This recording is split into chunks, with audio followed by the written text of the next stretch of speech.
Good afternoon, Aristo. Good morning, Ron. How are you today? Fine. Yeah, okay. Go ahead. You can say what you're going to say. I wasn't here yesterday, so I wasn't able to get your video, but we are your email. But we already seem to be doing, these conversations on Friday, and you put them up a day later, anyways. So now, would you like to shift them so we do these on Thursday and you put them up on Friday?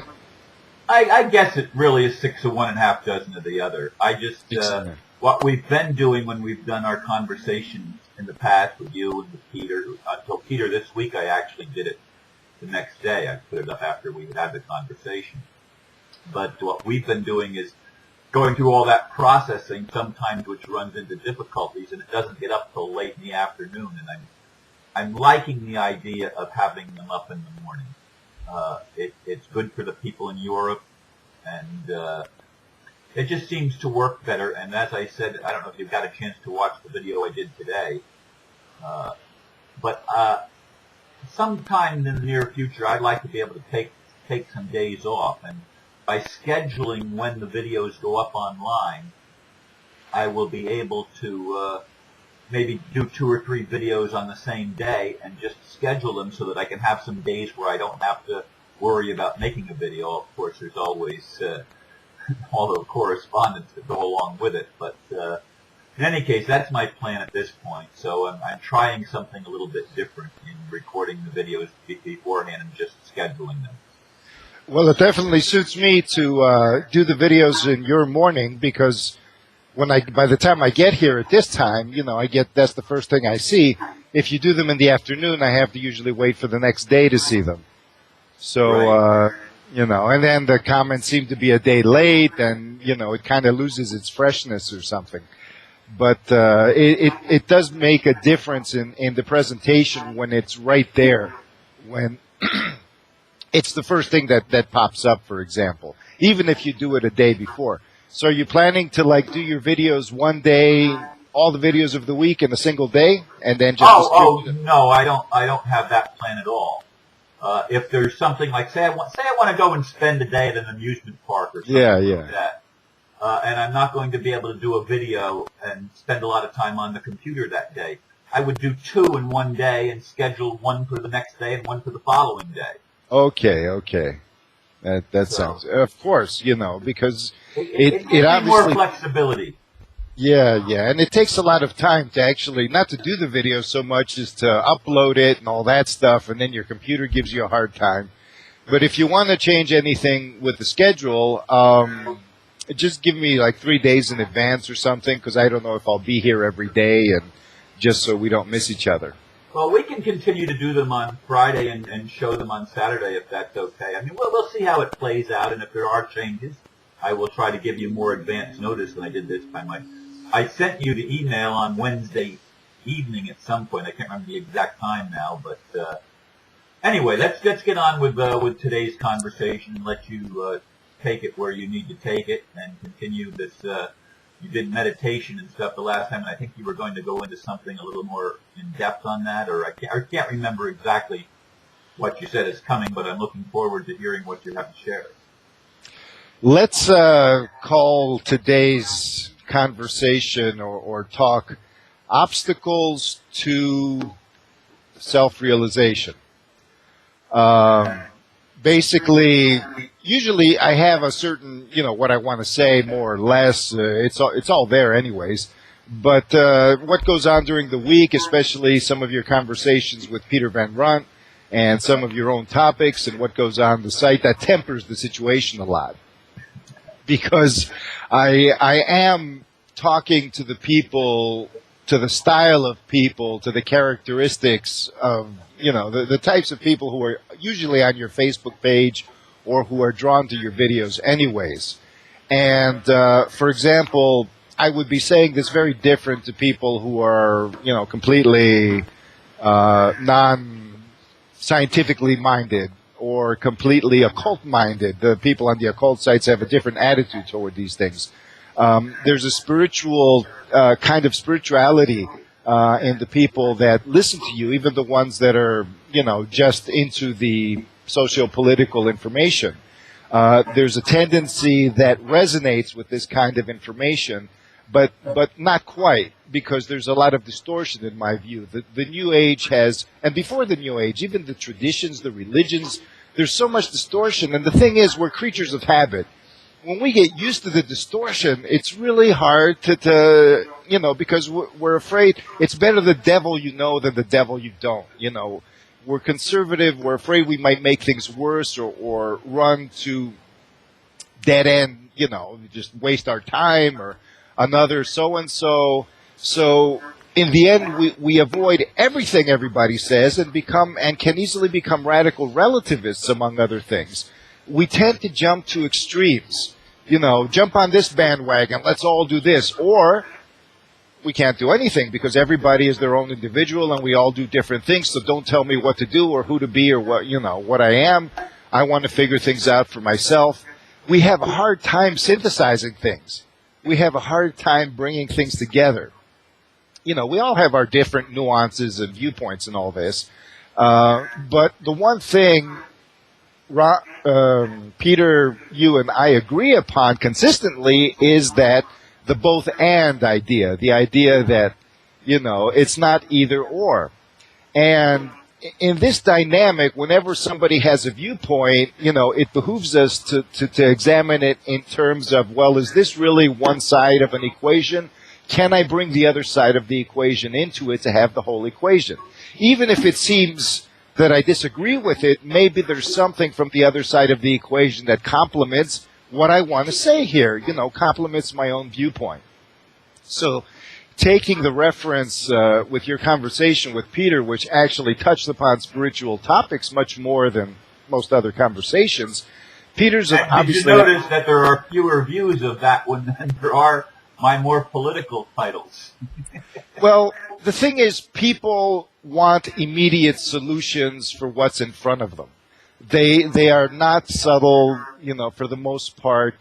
They also, it's not that they don't want to work for it. For the most part, I think people are working too hard, serving the matrix, and they don't have any energy left for other things. And they are constantly... By design. Exactly, by design. And so they don't want to waste their time and they don't want to waste their energy because, the cost is too high. And by design, of course, we pay all these taxes. Our time, even the legal system, they catch you in a blatant injustice and they know that even by their own rules, they're going to let you off eventually, but they waste your time, they waste your money, they waste your energy, and you're drained in despair by then. And that's the whole point of it. They want to drain us.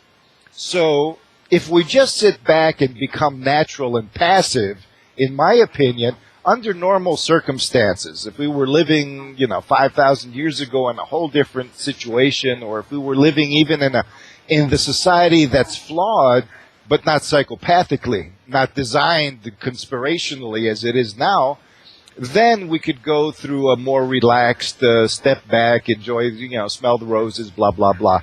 But this is a crisis. And when you're in a crisis, simply stepping back and just opening up and relaxing does not always help. Exclusively. Because that is one side of the equation. It doesn't help exclusively. It's like, okay, it's like the argument against working out or being athletic. Look, man, I take my walks during the day. I eat healthy. I breathe fresh air. I don't have to go and exercise strenuously. And under normal circumstances, so to speak, that is true. But if you're in a situation where you're hounded and you have to really, and you're in a harsh environment or you have to strain yourself, then you have to shape up. And this is the way that you actually resonate to your circumstances better. So it's not artificial to adapt, and not forceful adaptation like the psychopaths force us to adapt in ways that suits them, but to adapt according to your own sense of meaning. So I would say I accept, I agree with what Peter Van Run says, but I also say that, well, I wouldn't throw out the baby with the bathwater, say that any kind of course, religions have abused the whole teaching thing and the yogas and the this and the that's, but at the same time, we are also sequential linear beings, and we can marry the sequential, the rigorous, the disciplined, so to speak, without being forced to be disciplined, without being forced. There is a sense of natural sequence of art. That's what art is. It's like saying, okay, the argument against, can you do art without any kind of technical training? Yes, you can. You can finger paint. But if you have technical training, you imbibe the knowledge of all those who have gone before you. You imbibe the experience of all those who have gone before you, and you incorporate it into your own natural sense of doing and being. And for me, this is highly useful. Of course, this is how I've lived my professional life up to this point as well, in the university system and all of that. But as flawed as it is, and as corrupt as that whole educational and research and all of that stuff is, and I've revolted against it, I don't believe in throwing things out completely. I believe in extracting from them, even from religion. I mean, you're not a fundamentalist, you don't agree with all of that, but you haven't denied Christ. You haven't denied the principle of it, the truth that what that truth is to you. And in a sense, neither has Peter.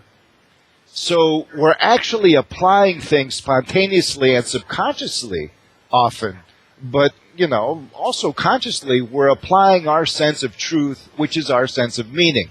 We may not think we know ourselves, but I believe all of us do, because we all have a sense of what is meaningful to us all the time. I mean, every moment of every day, when something that is not meaningful to you confronts you, it rubs you the wrong way.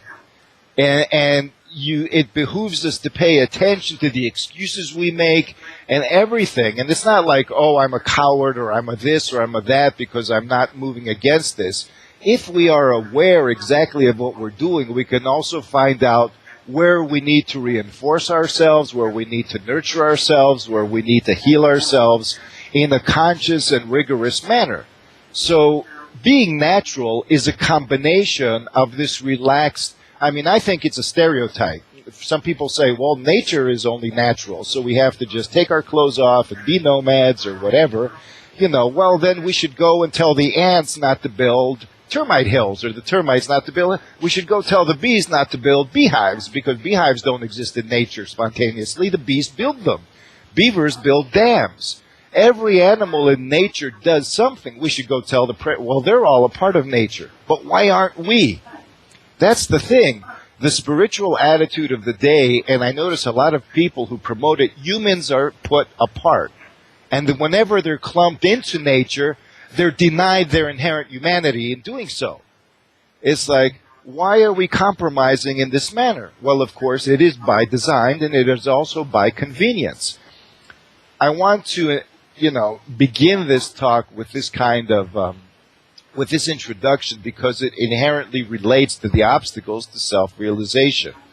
I believe that it is important that we take nothing for granted. And that it is important that in taking nothing for granted, it doesn't mean that you're constantly, on edge or paranoid or whatever. We are chronically stressed. Every human being on this planet is suffering from post-traumatic stress syndrome. Call it karmic post-traumatic stress syndrome. But just by being in the matrix, you're constantly told you are wrong. You're constantly told, that your meaning is meaningless, and that you constantly are encouraged to come to conclusion that results in despair and powerlessness. And this all just so happens to serve people who are psychopathic. It also happens to cater to our own inner psychopathy, which does not believe it can be healed. We also have an inner shadow, and this inner shadow requires us to do anything we can in order to heal it, because it holds part of our own lost sense of meaning. So Peter also mentioned that not knowing, and I also believe this, that we don't have to obsess with knowing. And this is where the obstacles come in. Now, there's a lot of obstacles. There are lists, and there's this and that. I'm just going to boil them down into three that are interrelated. The first one is known as imprinting. Imprinting is basically when the baby duck egg hatches, and the scientist that looks over it looks at the baby duck, and the baby duck thinks that the scientist is its mother. That is a hardwired so-called imprint. So when we are conditioned, it's not just programming. This is like branding onto our very psyche is a certain pattern. And if we want to get rid of that pattern, it hurts. To get rid of these things we take for granted is not easy.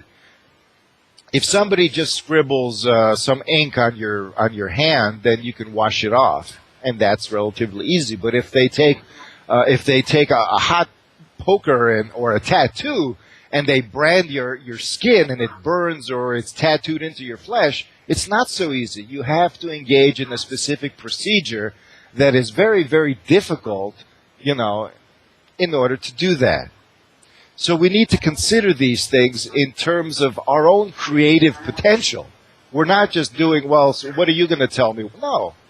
I'm suggesting the experience of my own experience and the experience of others through the ages, regurgitated into a condensed form that will not be imposing or dogmatic for people. And it's just one option.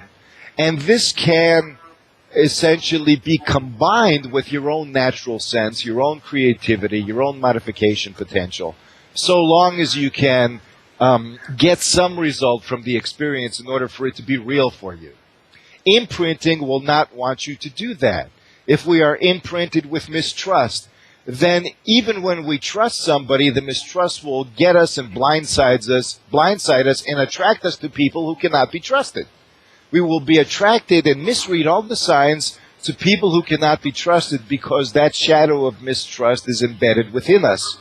Or people that can be trusted, but we can't trust them because of what's in us.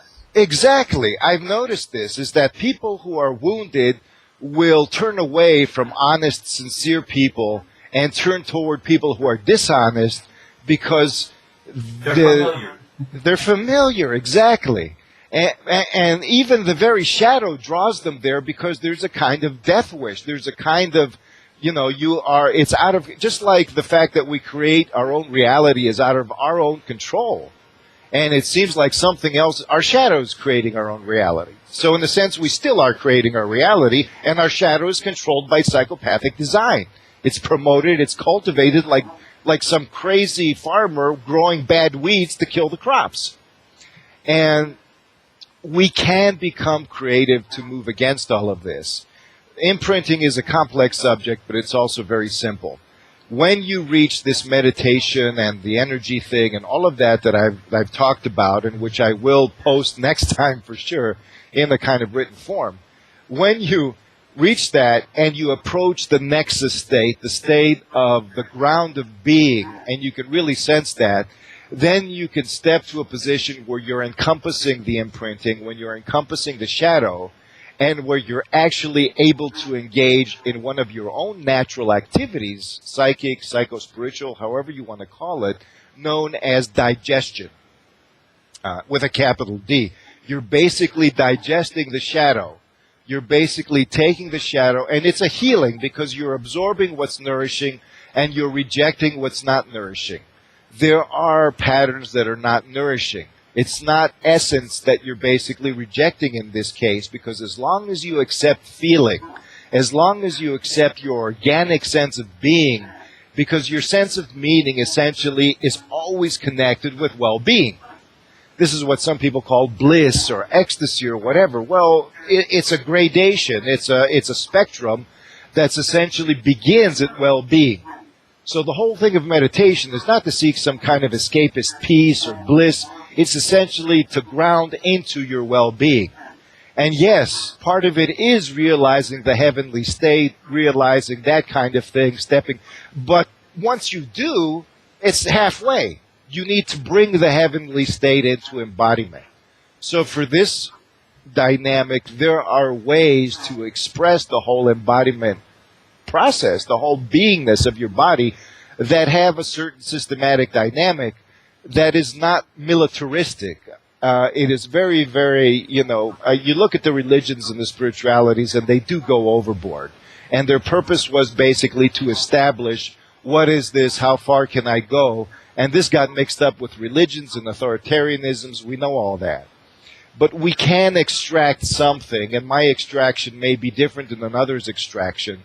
and mine is also based on a lot of research on how others have done it, but it's also based on the experience of understanding the needs of the people on your site, through internet connections, basically. Communicating with people, listening to their questions, but also feeling their energies. And so this is something that I would like people not to consider that, to lump it with religions, to lump it with some kind of stupid New Age training. I mean, I'm not making seminars here. This is just a talk freely posted on the internet, and it would be a shame. I mean, there are a lot of other people that I've met on the internet that said, well, if you don't charge for this, then it's worthless, you know. Yeah, I get that all the time, and I totally disagree. Yes, and then sometimes if you do charge, it's worthless. Exactly. I mean, look at all the taxes we have to pay. I mean, but again, that's an imprint. But at the same time, you can have the same people who complain about anybody who charges. And so it's almost like damned if you do and damned if you don't. Look, we're all responsible.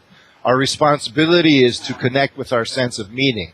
We may not know what it is, but we can feel what it is, and we're always feeling it every day. If there is well-being, then there's a proximity and a resonance with our sense of meaning. If we can live with ourselves, if we can look ourselves in the mirror, if we've completely divorced it and lost all sense of difference, then we're not psychopathic per se, but we've become acolytes of psychopathy. So we're being trained and imprinted toward it, but a secondary level psychopathy that doesn't threaten the primary level psychopathy, the ruler psychopathy. Thus, you know, if they put us in that category, they can say, yeah, these guys are trash, we'll just throw the virus, their immune system won't do anything, because they can't just throw a virus at us and claim their vaccines don't work. The vaccination process is unreliable as a whole. Anything they throw at us can jump back right at them. And it might, if the And it will. The boomerang will come back, and I think it's coming back right now. Exactly. And in a sense, with their computer predictions and psychics, they know this. Otherwise, they would have done away with us long ago. But they're trying to lie to us constantly. And we have to call them on that first before we are able to call them on anything else. So one of the things this psycho-spiritual realization that I propose does is not only the ability to call them on the lies and to mentally basically sharpen the mind in a sense, but you also sharpen the energy field and the spirit, and you can extract the shadow from situations in a way that does not cause you undue harm. You accept the pain, but your own well-being can encompass it, can embrace it and envelop it, so the pain is a subset of who you are. It doesn't dominate you. Most of the time, if we don't have those kinds of resources, we contract into the pain and it becomes all we are. It becomes a superset of our being. The whole world becomes pain. I've been there. I've gone through accelerations where that perception was there and I didn't know what to do with it. And in the extreme case, it can lead to psychosis. And it is interpreted as psychosis. But essentially, it is the dominance of the shadow because we are contracted to become smaller than that. If we expand into our natural well-being, the shadow shrinks. We don't force it to shrink, but the perspective becomes more realistic. Yes, the interpretations in the world can seem overwhelming, but if you begin where you can handle the shadow, then eventually you can handle the shadow anywhere as all of your transformations keep evolving. So overcoming imprinting occurs with it. It's not like you overcome imprinting and then become enlightened. You access well-being through all of these dynamics and with your own creativity and whatever modifications, as long as you are honest with yourself and know that you're getting it. If you're not getting results, nuance is something, because when the shadow doesn't heal as a whole.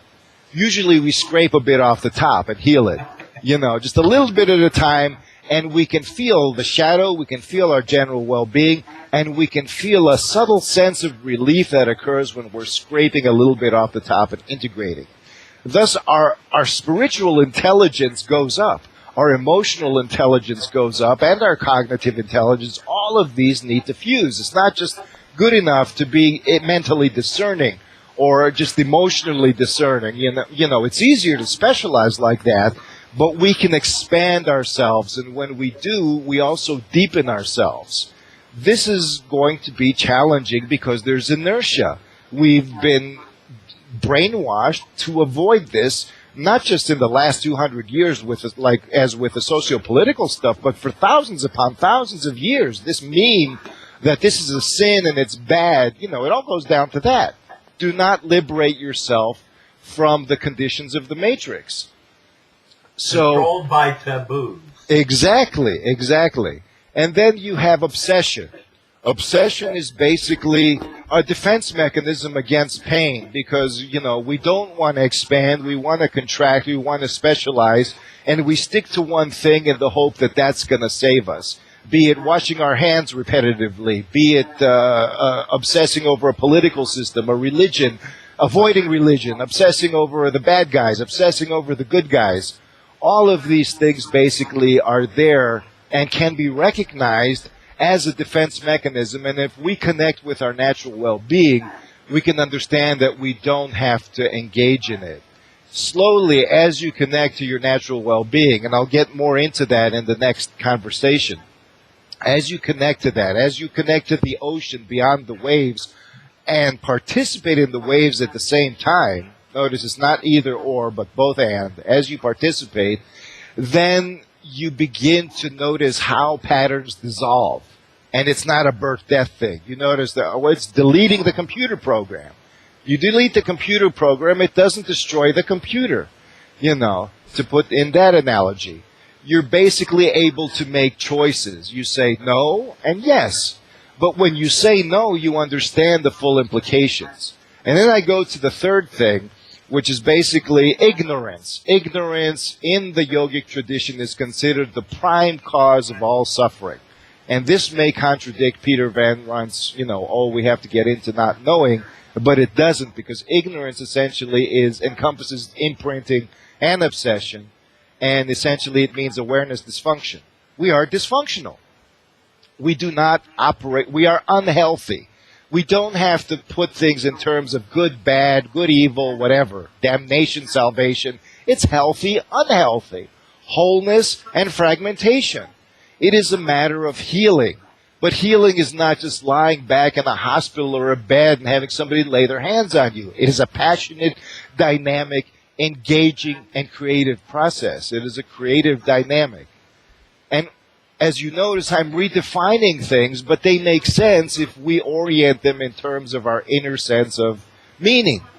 So our inner meaning is our foundation. Nobody can mess with that, really. We, by our choice, we allow them to mess with it, and it's understandable because we're tortured in order to have them mess with it.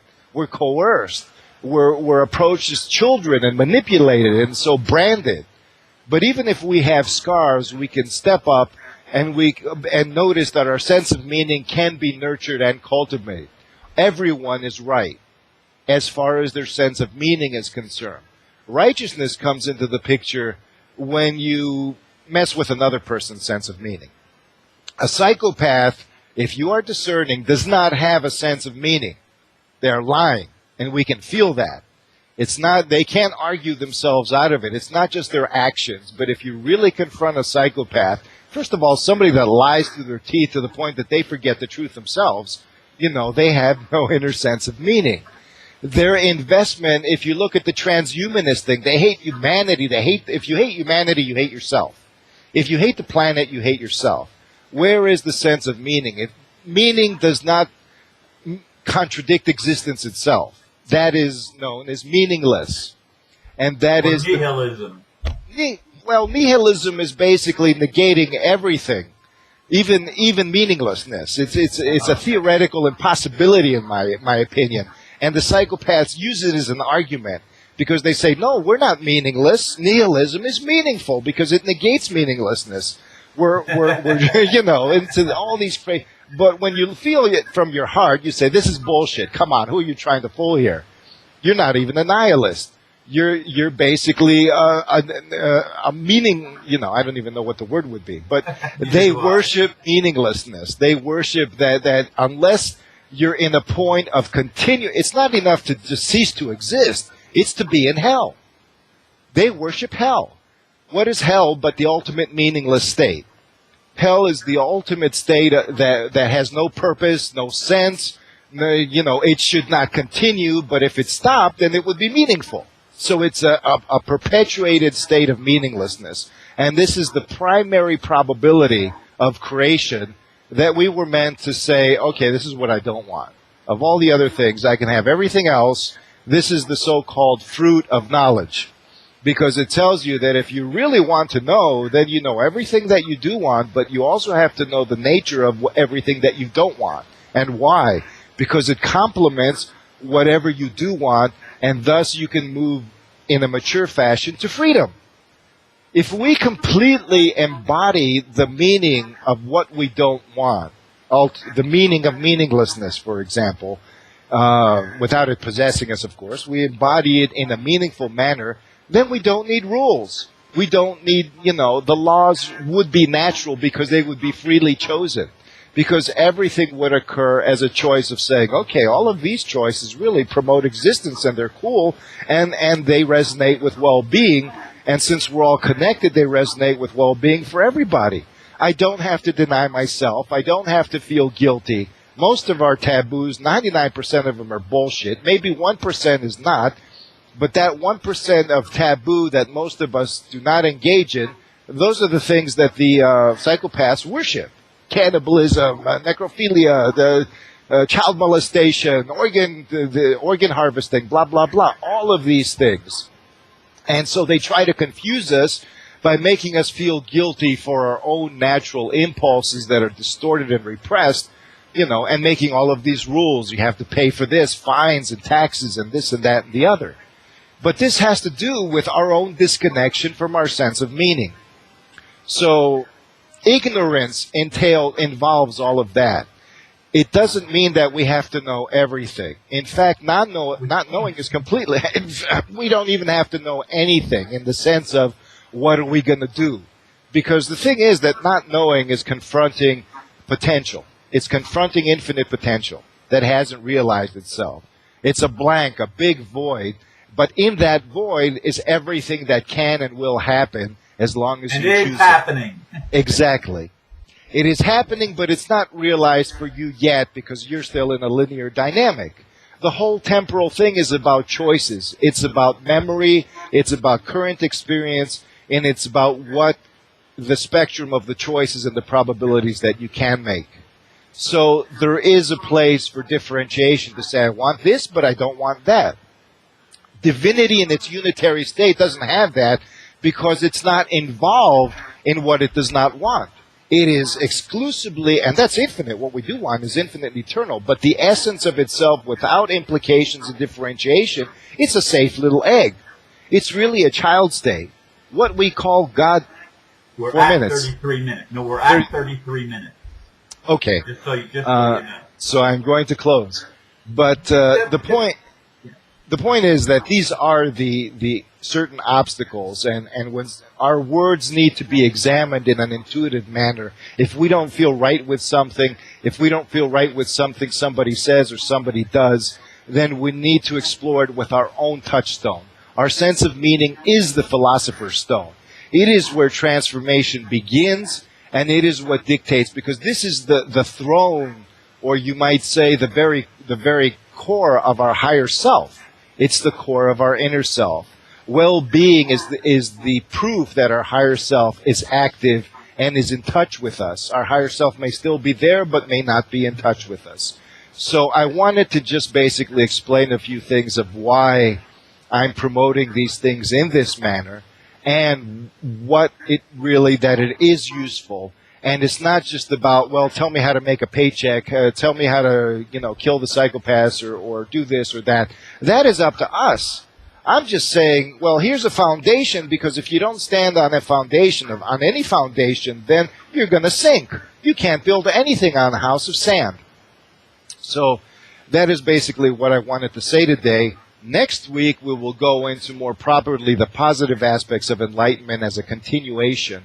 And not even enlightenment. It's basically the doorway to enhanced well-being. The doorway to well-being beyond the status quo, which or is the doorway. self-actualization. Self-actualization of what is beyond the matrix and within ourselves. So that is what I wanted to say. Thank you for listening once again. And thank you, Aristo, for the imprinting, obsession, and ignorance. And it was called Obstacles to Self-Realization. So thank you. Or actualization. Yes. Much for people to ponder, myself included. Thank you. Namaste. And we'll go ahead and we'll do it on Friday next weekend, but it won't show up until Saturday. That's usually how it happens anyway, I thought, but okay. No, it usually goes up on Friday afternoon, but I want to put them up earlier in the day. Okay. So, till next time, Ron. Thank you, Aristo. Namaste. Namaste.